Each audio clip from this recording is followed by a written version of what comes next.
ഇന്ന് നമുക്ക് കുറച്ച് പെപ്പർ ചിക്കൻ ഉണ്ടാക്കിയാലോ. പനിക്കാലമല്ലേ, അപ്പോൾ പനിയൊക്കെ ഉണ്ടെങ്കിൽ നമ്മൾ പെപ്പർ ചിക്കനൊക്കെ ഉണ്ടാക്കി കഴിച്ചു കഴിഞ്ഞാൽ നമ്മുടെ പനിയൊക്കെ പമ്പ കിടക്കും. അപ്പോൾ അതിനുവേണ്ടി ഞാൻ 1/2 കിലോ എല്ലില്ലാത്ത ചിക്കനാണ് എടുത്തിരിക്കുന്നത്. അതിലേക്ക് കുറച്ച് ഉപ്പിട്ട് കൊടുക്കാം. പിന്നെ വേണ്ടത് ഒരു 1/2 ടീസ്പൂൺ കുരുമുളക് പൊടി, ഒരു 1/4 ടീസ്പൂൺ മഞ്ഞൾപ്പൊടി, ഒരു അരമുറി നാരങ്ങയുടെ നീരും കൂടി ചേർത്ത് നമുക്ക് നന്നായി ഒന്ന് പുരട്ടി മാറ്റി വെക്കാം.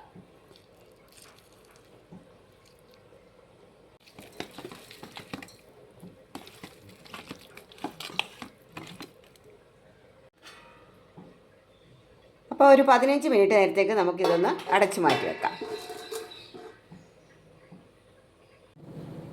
പെപ്പർ ചിക്കൻ നമുക്ക് ഈ ചട്ടിയിൽ ഉണ്ടാക്കിയാലോ. അപ്പോൾ ഈ ചൂടായ ചട്ടിയിലേക്ക് കുറച്ച് എണ്ണ ഒഴിച്ചു കൊടുക്കാം. എണ്ണ നല്ലതുപോലെ ചൂടായിട്ടുണ്ട്. ഇതിലേക്ക് ഇഞ്ചി വെളുത്തുള്ളി ചതച്ച് ഒന്നിട്ട് കൊടുക്കാം. ഇനി ഇതിലേക്ക് അരിഞ്ഞു വെച്ചിരിക്കുന്ന ഒരു സവാളയും ഒരു പച്ചമുളകും നമുക്ക് അങ്ങോട്ട് ഇട്ട് കൊടുക്കാം. എന്നിട്ട് ഇതൊന്ന് നല്ലപോലെ ഒന്ന് വഴന്നു വരട്ടെ. ഈ സമയത്ത് നമുക്ക് കുറച്ച് കറിവേപ്പിലയും കൂടി ഇട്ട് ഒന്ന് നല്ലതുപോലെ ഉള്ളി വഴറ്റിയെടുക്കാം. എന്നിട്ട് നമുക്ക് മസാല ചേർത്ത് കൊടുക്കാം. അപ്പോൾ നമ്മൾ ഈ ഉള്ളിയിലേക്ക് കുറച്ച് മഞ്ഞൾപ്പൊടി ഇട്ട് കൊടുക്കാം.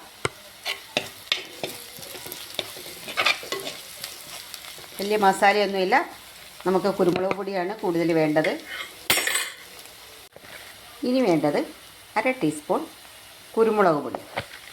ചൂടായാലും കുഴപ്പമില്ല, കുരുമുളകിൻ്റെ ഫ്ലേവറാണ് മുന്നിൽ നിൽക്കേണ്ടത്. അപ്പോൾ ഇതാർക്കും ഇഷ്ടപ്പെടും. എല്ലാവരും ഇതുപോലെയൊക്കെ ഒന്ന് ചെയ്ത് കഴിച്ച് നോക്കണേ. പിന്നെ വേണ്ടത് ചിക്കൻ മസാല. നമ്മൾ ചട്ടിയിലൊക്കെ നമ്മൾ ഈ കറികളൊക്കെ വെക്കുമ്പോൾ സൂപ്പർ ടേസ്റ്റാണ്, ചീത്തയാവത്തില്ല പെട്ടെന്നൊന്നും.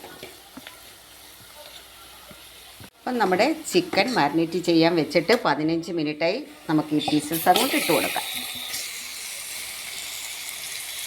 എന്നിട്ട് നല്ലപോലെ ഒന്ന് ഇളക്കിയെടുക്കാം. ഉപ്പൊക്കെ നമ്മൾ നോക്കിയിട്ട് വേണം ഇട്ട് കൊടുക്കേണ്ടത്. നമ്മൾ ഉപ്പ് പുരട്ടിയാണ് വെച്ചത്. ഇതൊന്ന് അടച്ചു വെക്കാം. നമ്മുടെ പെപ്പർ ചിക്കൻ തയ്യാറായിക്കൊണ്ടിരിക്കുന്നു.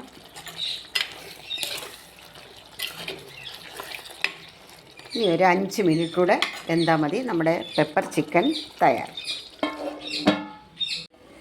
നമ്മുടെ പെപ്പർ ചിക്കൻ തയ്യാറായിട്ടുണ്ട്. നമുക്കൊന്ന് ഇളക്കി നോക്കാം. ഉണ്ടോ,